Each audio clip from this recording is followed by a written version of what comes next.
Selamat pagi, Ibu. Hai, selamat masuk. Ya, Ibu.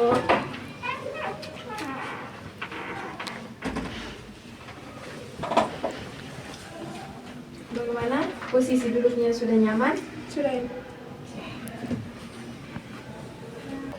Saya senang kamu bisa datang ke sini. Sebelumnya, perkenalkan saya sebagai guru BK di sekolah ini, biasa dipanggil Ibu Rahma.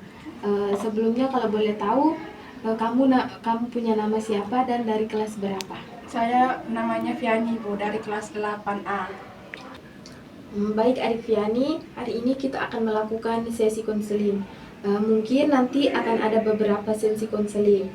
Jadi sebelum itu Ibu minta kesepakatan dari kamu untuk menyepakati waktu dalam sesi konseling ini. Bagaimana menurutmu, bisa? Bisa, Ibu.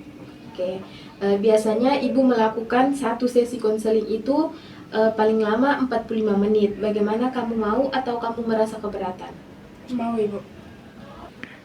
Baiklah, sebelumnya Ibu ingin memberitahukan kepada kamu bahwa apa yang kamu ceritakan di sini akan terjaga 100%.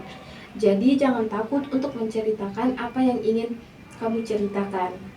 Di sini Ibu ingin mengatakan bahwa ada satu hal yang Ibu dengar dari wali kelasmu, bahwa kamu tidak mampu mengendalikan emosimu di kelas.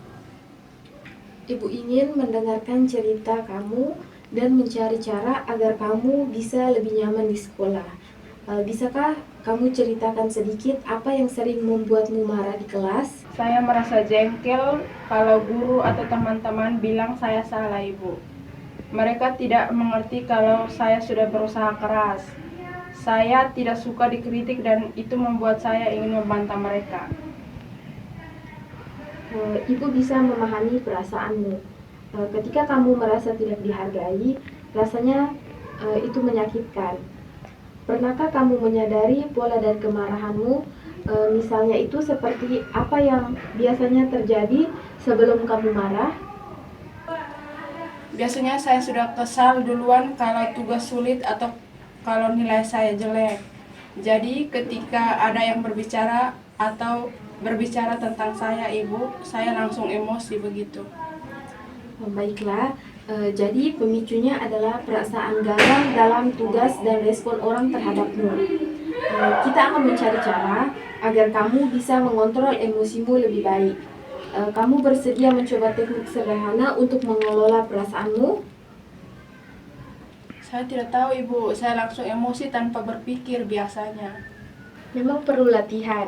Kita bisa mulai dengan teknik relaksasi, seperti menarik napas dalam sebelum merespon.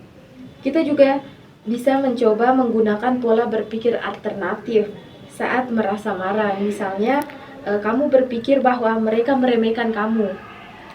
Tapi, coba kamu mengubah pikiran tersebut menjadi mungkin mereka mencoba membantuku dalam hal tersebut. Bisa kita coba? Bisa, Ibu. Oke, di sini kita akan mencoba latihan pernapasan dalam. Coba Adik Viani menarik napas melalui hidung, buang perlahan melalui mulut. Kita coba sekali lagi ya. Adik Viani tarik nafas melalui hidung, buang melalui mulut. Oke.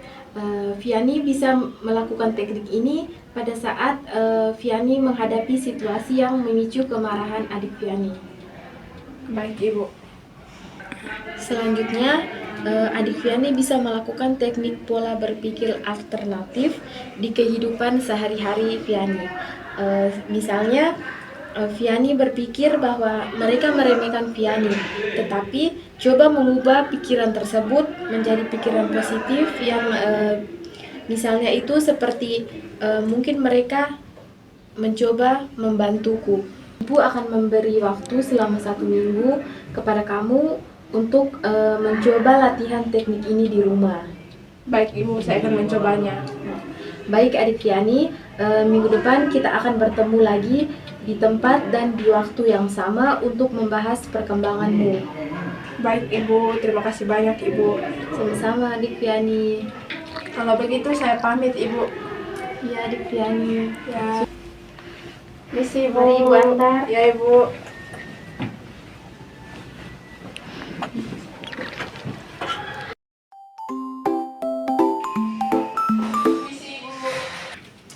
ya.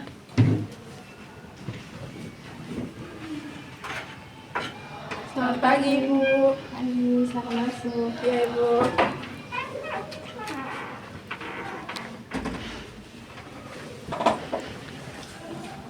Bagaimana? Posisi duduknya sudah nyaman? Sudah, Ibu. Bagaimana kabarmu hari ini? Kabar saya hari ini baik, Ibu. Oke, bagaimana minggu ini setelah mencoba teknik relaksasi dan pola berpikir alternatif yang Ibu berikan minggu lalu? Saya mencoba menarik nafas saat saya merasa kesal, Ibu. Awalnya kesulitan, tapi kadang saya berhasil. Saya juga mencoba berpikir lebih positif, walaupun masih suka marah-marah. Wah, itu kemajuan yang luar biasa, Piani. Mengubah kebiasaan memang tidak instan. Sekarang, kita akan melatih lebih lanjut dengan strategi penguatan positif. Setiap kali kamu berhasil mengendalikan emosi, kamu bisa memberi hadiah pada dirimu sendiri. Misalnya, kamu melakukan hal yang kamu sukai. Saya suka shopping, Ibu. Jadi kalau saya tidak marah, saya bisa shopping tanpa merasa bersalah. Begitu, Kak, Ibu? Betul, Piani. Hadiah kecil bisa menjadi motivasi agar kamu terus berlatih. Kita juga bisa mencatat kapan kamu berhasil mengontrol emosi supaya kamu bisa melihat perkembangan yang ada pada dirimu. Oke, Ibu, saya akan mencoba mencatat saat saya merasa berhasil. Bagus, adik Piani. Ibu percaya kamu bisa berkembang. Teruslah berlatih, kamu pasti bisa. Baik, Ibu. Terima kasih. Baik, adik Piani, sampai di sini pertemuan kita pada sesi konseling ini. Kamu bisa datang menemui Ibu di ruang konseling ini jika kamu memerlukan bantuan Ibu. Sampai jumpa di lain waktu, adik Piani. Ya, Ibu. Terima kasih banyak sebelumnya. Sama-sama. Saya pamit, Ibu. Ya. Misi, Ibu. Mari Ibu antar. Ya, Ibu.